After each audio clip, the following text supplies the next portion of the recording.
Жители Пожни и Поляны обсудили стратегию развития Сосногорского района. Рассказывая о проектах, которые будут реализованы на территории муниципалитета, исполняющий обязанности руководителя районной администрации Виктор Шумисов перечислил все масштабные планы на ближайшие годы. Однако наиболее живой интерес пожнинцев и полянцев вызвали мероприятия, непосредственно связанные с их населенными пунктами. Главным вопросом для местных жителей по-прежнему остается газификация. В этом году в Республике Коми утверждена программа развития газоснабжения и газификации на 2016-2020 годы. Отношения с приходом нового главы республики, Сергея Анатольевича, оно не просто поменялось, оно поменялось в корне. И вот совершенно справедливо с газом на Пожне мы работаем последние, на моей памяти уже 9 лет, да? Да. Вот и ваши ответы есть. Да, и мои ответы даже есть. Все эти письма. И впервые за вот эти 9 лет эта ситуация как-то с мертвой точки все-таки сдвинулась. В стратегии развития Сосногорского района, которая принимается на период до 30 года, запланировано много и социально значимых мероприятий. Так, в поселке Поляна запланировано строительство социокультурного центра на 50 посадочных мест, фельдшерско-акушерского пункта, а также спортивного зала. Развитие стратегии, обсуждение, то есть стратегии, особенно в сельских поселениях, необходимо вот именно, чтобы люди услышали людей, услышали самих жителей поселений. А строительство физкультурного комплекса или, может быть, спортзала в поселке Поляна необходимо в первую очередь, потому что здесь очень много молодежи. Детей подрастающего поколения, школьников.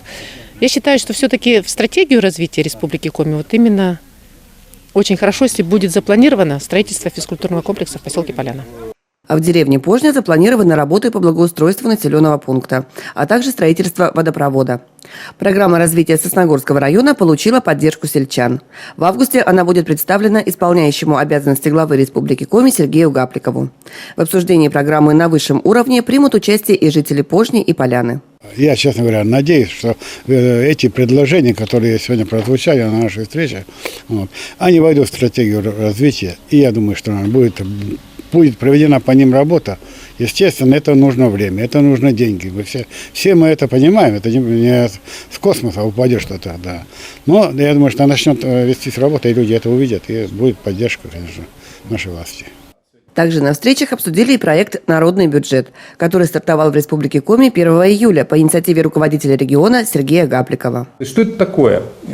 По сути, это механизм, с помощью которого жители сами будут решать, на что потратить выделенные муниципальные деньги.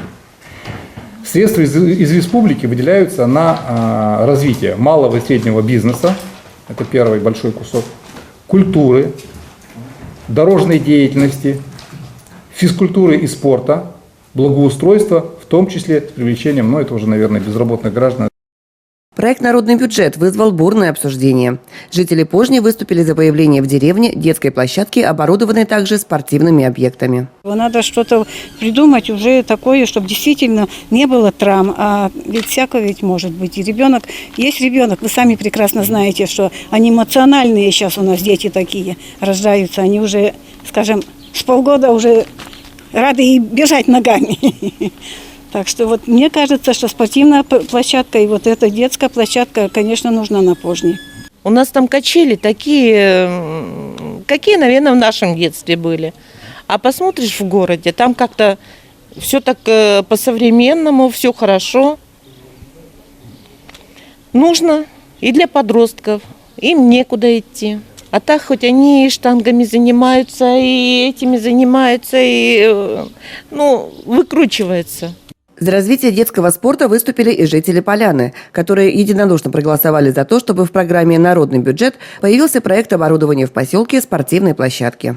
Первое, то, что приехали, собрали жители, это очень хорошо, почаще таких встреч, и чтобы мы, жители, проявляли какую-то инициативу, что ли, да, свои нужды озвучивали, да, так, это во-первых. Во-вторых, насчет площадки, это красиво, потому что у нас детей очень много, и школьники, и маленькие, и, дошколята, и эта площадка, и взрослые молодые люди, им негде даже ни футбол футбол поиграть, ни развлечься. Это очень хорошо будет. И мне кажется, что все будут довольны этой площадкой. У нас же есть много молодежи. У нас только 130 с лишним до 18 лет детей, начиная с нуля. Я, например, это как акушерка все это знаю.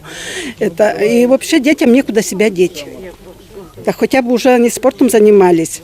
Они и так ходят, и зимой они ходят вот сюда, и в теннис играют, и тут какие-то игры. Но этого ведь мало, недостаточно. Я думаю, если будет спортивная площадка и будут эти снаряды, будет очень хорошо. Даже для взрослых, даже для нас, вот для пожилых, не говоря уже про детей, все будут ходить. Мы сейчас на сходе с жителями посовещались и решили, что у нас есть площадка, достаточное место, ее облагородить и завести тренажеры уличные. Под подкрытием и огородить, окультурить, конечно, зеленый сад. Как культурно-физкультурная площадка будет. Вот такое предложение обсудили и все проголосовали за. Предложения, за которые проголосовали жители Пожни и Поляны, будут направлены в виде заявок на конкурс народных проектов. До конца марта 2017 года лучшие проекты будут профинансированы, а уже следующим летом начнется их реализация.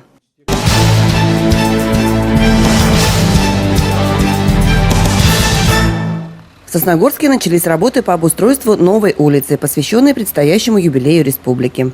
Находиться она будет между 5-м микрорайоном и парком Юготлун. Как рассказали нам в управлении капитального строительства, это будет улица с двухсторонним автомобильным движением и тротуаром для пешеходов. Кроме того, улицу украсят цветники и клумбы. По проекту здесь планируется площадка, на которой будет установлен настоящий вертолет, как дань уважения первопроходцам Севера. Строительство новой улицы – это подарок жителям Сосногорска к 95-летию Республики Коми. Кстати, именно такое название и получит эта улица.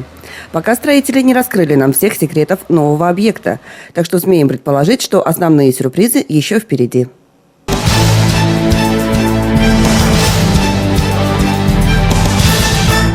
Республика Коми в числе других субъектов России борется за место на новых купюрах.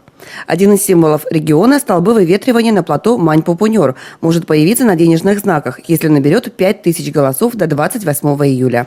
Поддержать Республику Коми в голосовании за символ России для изображения на новых банкнотах предложил в Рио главы Республики Коми Сергей Гапликов. Отдать свой голос можно на сайте твояроссия.рф. За свою жизнь несколько раз менялись изображения на советских и российских купюрах. Природный объект на купюре – это вообще первый раз.